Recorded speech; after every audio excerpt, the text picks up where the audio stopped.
Friends from the media, good afternoon. Welcome to today's regular press conference. First, I'll make two announcements. At the invitation of Saudi Arabia's Crown Prince and Prime Minister Mohammed bin Salman, Vice President Han Zheng will visit Saudi Arabia from October 28th to November 2nd, and he will then attend the Second World Summit for Social Development in Qatar upon invitation from November 3rd to 5th. At the invitation of the political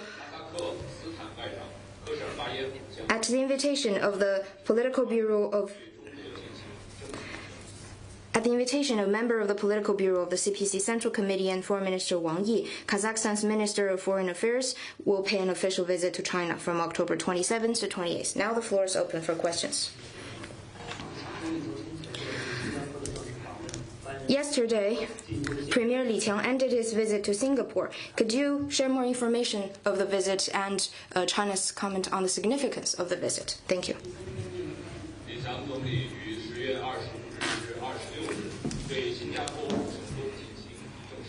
Premier Li Qiang paid a successful official visit to Singapore from October 25th to 28th.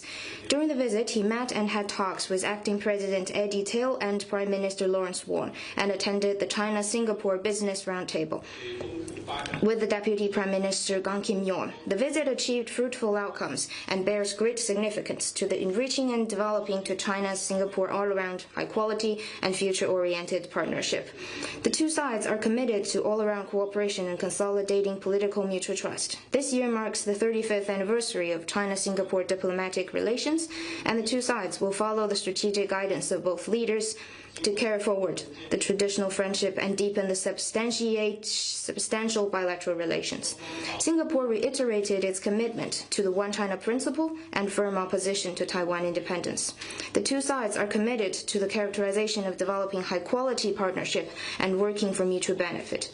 The two countries will work for more achievements in key cooperation projects, including the Suzhou Industrial Park, and the two sides will improve and upgrade their cooperation from implementing production factors to joint innovation, from bilateral to tri-party cooperation, and from participating in global division of labor to jointly taking the lead in rules making.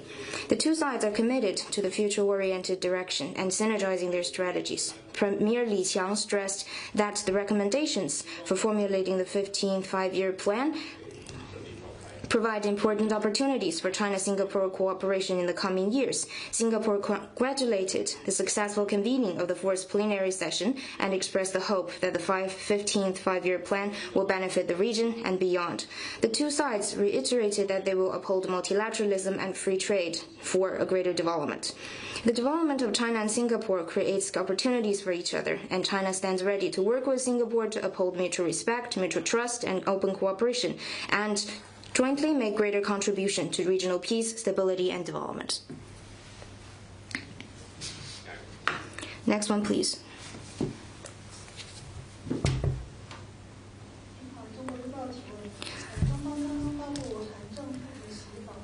China has just released that Vice President Han Zheng will visit Qatar and Kuwait and attend the World Summit on Social Development. Could you share more information on that?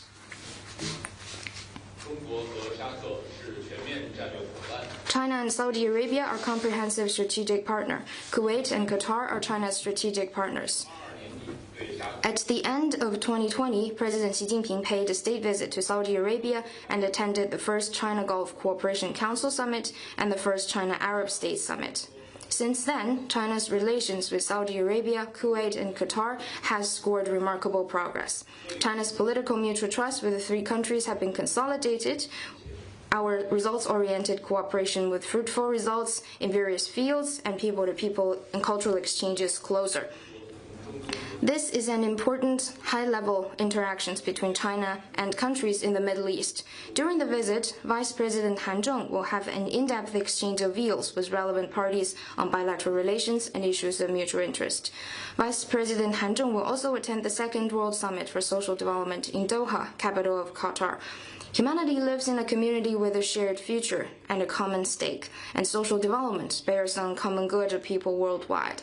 China actively supports Qatar in hosting the Second World Summit for Social Development, and together with the international community, we stand ready to inject fresh impetus into global social development and promote the building of a community with a shared future for humanity. Next one, please.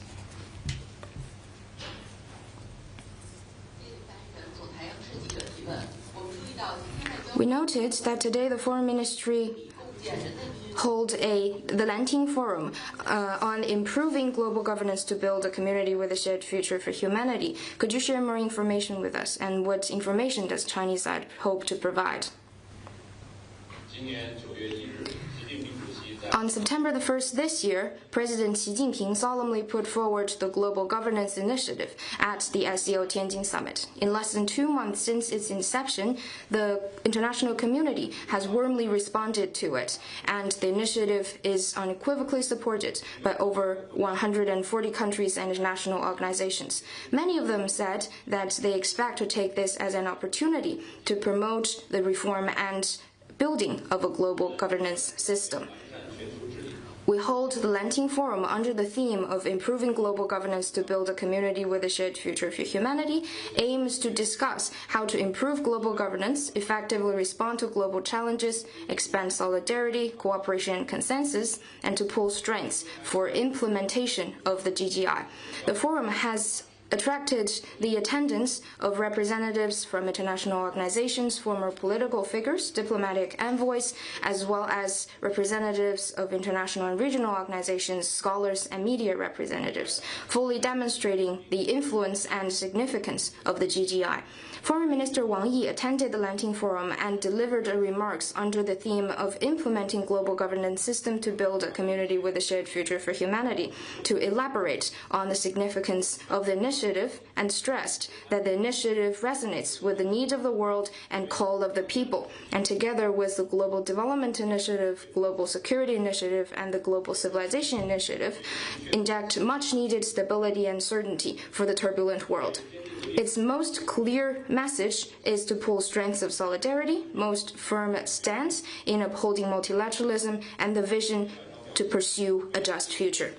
Foreign Minister Wang Yi said that to implement the GGI, China stands ready to work with all sides to uphold equal-footed consultation, be open to different views, inclusively absorb good suggestions, pull the greatest consensus of all parties, uphold innovation, and improve and reform the existing international system, which, however, does not mean setting up new systems. China will uphold taking action step by step and work relentlessly for the reforms of the global governance system so that the benefits can be delivered to the whole world. Foreign Minister Wang Yi elaborated on China's action plan of the GGI, stressing that we need to work together to uphold the authority and status of the UN, consolidate the foundation of the global governance, work coordinatively to promote common development and enhance the efficacy of global governance. We need to work in solidarity to respond to the most urgent challenges, bridge the shortages of global governance, and actively respond to the concerns of the global south. We need to improve the global governance architecture and leverage the role of multi-players. We stand ready to work with the rest of the world to implement the GGI, build a more just and equitable global governance system, and build an even better world for humanity.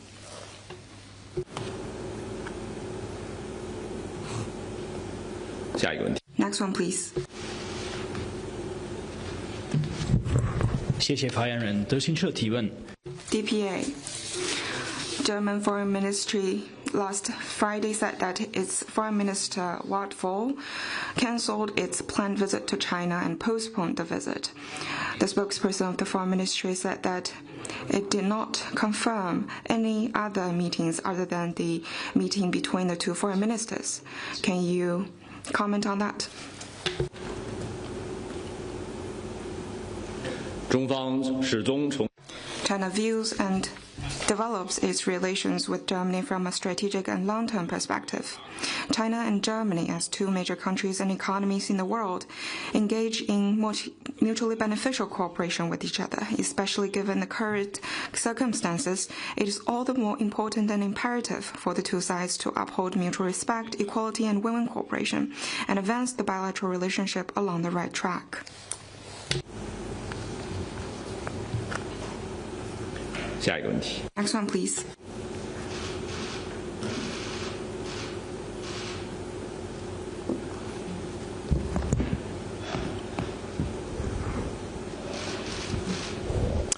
Hello, Bloomberg News.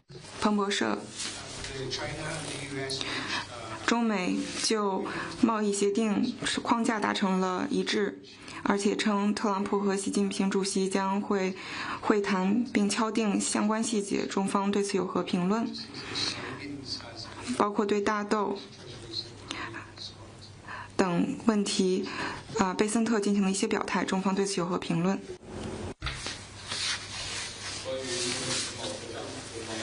On China-US trade consultations, China has already sent a press release. During the economic and trade consultations, under the strategic guidance of heads of state, China and the United States had candid, in-depth and constructive consultations on issues of mutual concerns and reached basic consensuses. Both sides agreed to further determine specifics and fulfill each other's domestic approval procedures. And I'd refer you to competent authorities for anything more specific. Next one, please. 发言人好，香港中评社记者提问。 Currently, the Chinese decided to designate October the 25th as a commemoration day for Taiwan's restoration. Could you share more information on that, and what's your comment?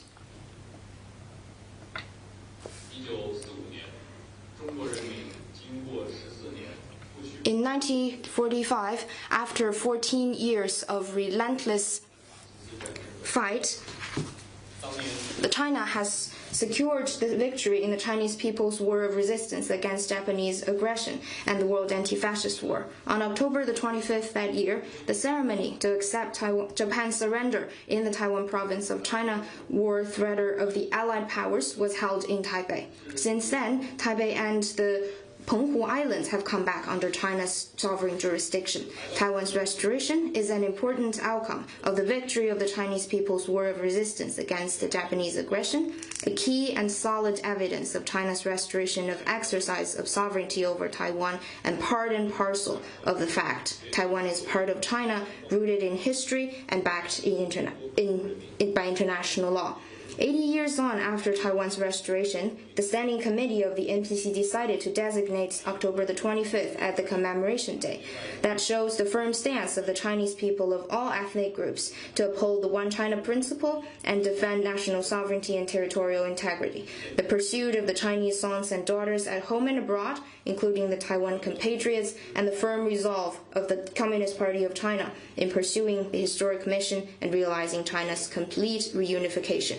Its restoration to China is an important part of the outcomes of the Second World War victory and post-war international order. The One China principle is a prevailing consensus in the international community and a basic norm in international relations.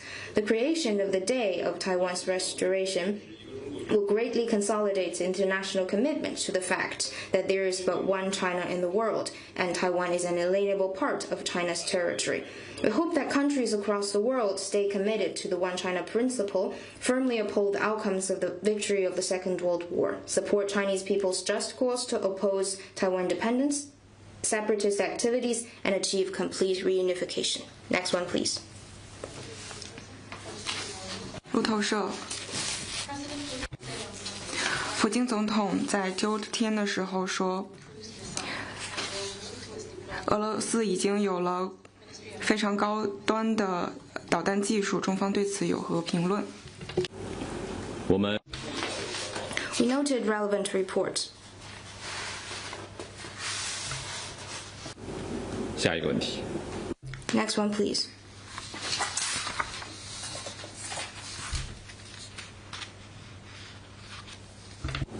发言人你好，环球时报环球网记者。Global Times. La Repubblica, a Uruguayan newspaper, in an article said that the perception forged by U.S. media and officials that China has become an influential military actor in Latin America seems overstated and is part of the discourse aimed at maintaining the U.S. geopolitical prominence. It stressed that China's threat narrative creates an external challenge for the U.S., allows Washington to justify its role as guarantor of hemispheric security, was China's comment. The people of China and LAC love peace, and China actively supports the proclamation of LAC as a zone of peace and declaration of member states of the Agency for the Prohibition of Nuclear Weapons in LAC. The China-LAC cooperation is always about giving each other support and never driven by geopolitical calculations, still as any military agenda.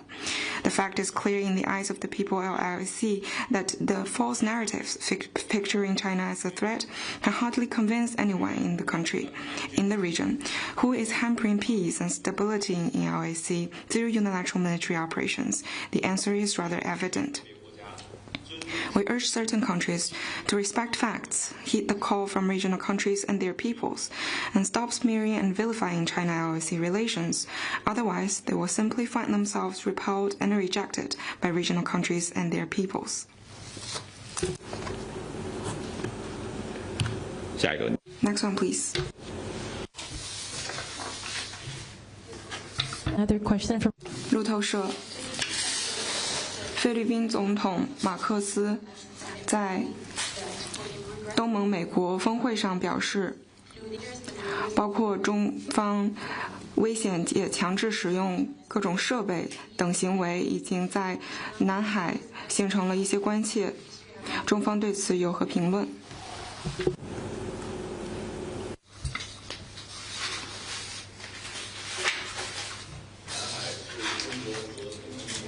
The South China Sea are the common home for China and ASEAN countries, and the peace and stability across the South China Sea requires our joint efforts to safeguard. The provocative actions of the Philippines is the root causes for tension. China will continue to firmly safeguard its sovereignty and rights and interests in accordance with law, and China stands ready to settle maritime differences with the Philippines through dialogue and consultation. To work together with ASEAN countries to effectively and fully implement DOC, promote COC consultations, and jointly safeguard peace and stability of the South China Sea. Relevant countries should earnestly uphold DOC provisions, stop provocative actions, and stop hyping up tensions.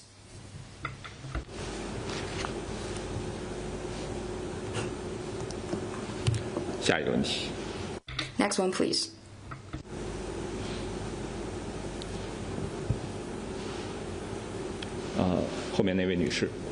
The lady in the back. Yes, question from AFP. 法新社追问关于中美之间的经贸会谈。在马来西亚，中美除了关于大豆达成了一致之外，贝森特还表示，中方将会推迟实施关于稀土管制的出口措施。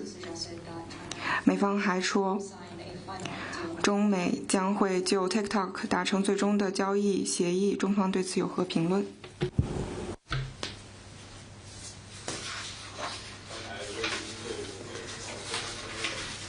I have already responded to the question regarding China-US economic and trade talks, and I'd refer you to competent authorities for anything specific.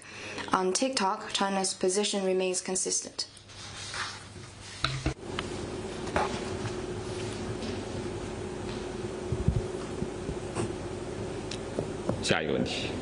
Next one, please.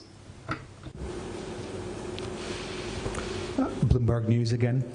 彭博社，我们注意到，中方暂时还没有向日本新出任首相的高市早苗发出贺信或贺电，中方对此有何评论？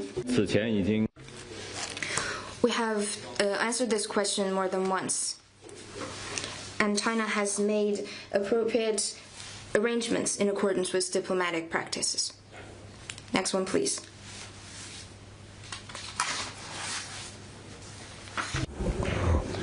谢谢发言人。湖北广电。Hubei Media Group. Today marks the Anti-Sanctions Day established by the Southern African Development Community, or SADC. Zimbabwe hosts events calling for the removal of illegal sanctions imposed by the West. What's China's comment? In 2019, the 39th SADC Summit named October 25th the Anti-Sanctions Day and called on the U.S. and some other Western countries and organizations to remove illegal sanctions on Zimbabwe. China supports Zimbabwe in hosting the commemorative events of the anniversary of the day. The U.S. and some other Western countries have illegally sanctioned Zimbabwe for decades. This typical act of hegemonism severely undermines the country's national sovereignty, infringes on the people's rights of development, disrupts the effort of Southern Africa to deepen cooperation and pursue common development, and harms international fairness and justice. China, as always, firmly supports Zimbabwe in opposing external interference and keeping on its own development path. China stands ready to work with African countries and the international community to help Zimbabwe defend its independence and sovereignty, uphold stability, and achieve development.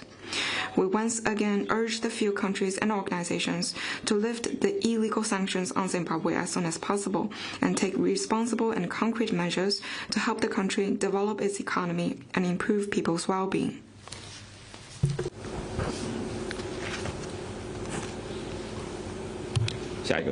Next one, please. Thank you, spokesperson. Last question. 路透社追问关于德国外长的问题。德国之所以推迟访华的日程，是因为会不会导致中德之间的关系产生紧张局势？已经回答了有关的问题。 I've already answered this question. China always views and develops its relations with Germany from a long-term and strategic perspective. Given the current circumstances, it is also more important for China and Germany to uphold equality, mutual respect, and win-win cooperation, and promote the China-Germany relationship along the right track. 下一个问题。 Next one, please. From AFP.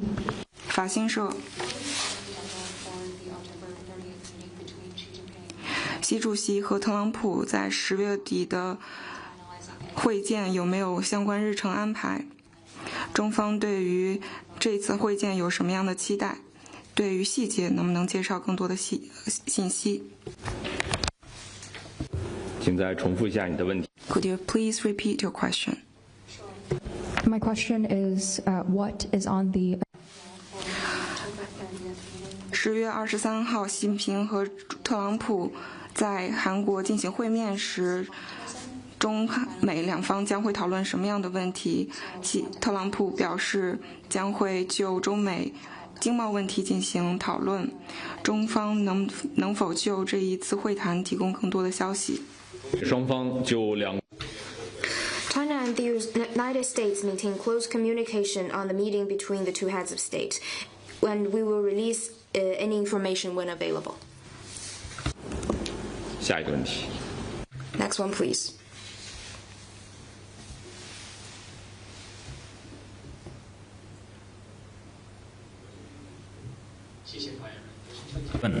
DPA. U.S. President Trump in Malaysia said that China has planned to visit the U.S. next year. And my second question is, can the Foreign Ministry confirm that President Xi Jinping has the plan to visit the U.S. next year?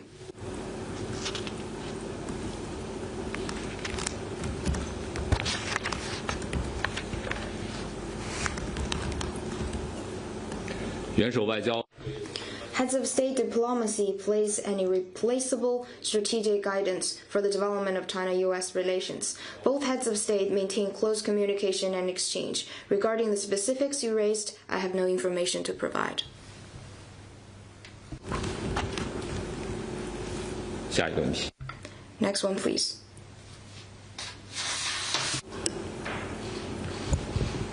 It's Bloomberg again. 彭博社，美国军方的一个一架直升机和战斗机坠入了南海。中方对此有何评论？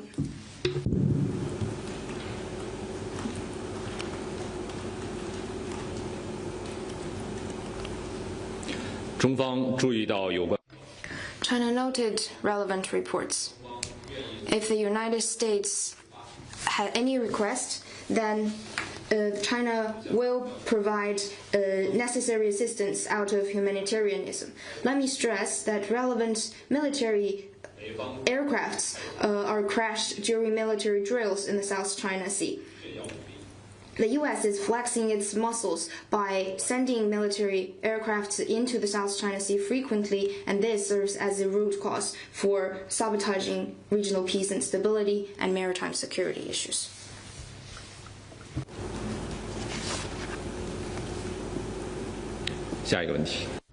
Next one, please.